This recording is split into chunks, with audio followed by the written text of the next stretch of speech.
Order pala ito ni Subibi. Dyan sa Bibi. 8mm steel ball.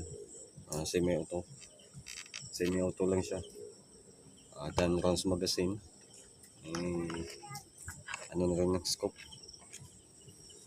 Pwede ng kabitan. Ito yung bolt. In. Ito yung in. Pag nagkasa, ito yung out. Tapos magiging in. Pag nagpasok naman, ito yung in. Ito na naman yung out sa loob. Expire na rin.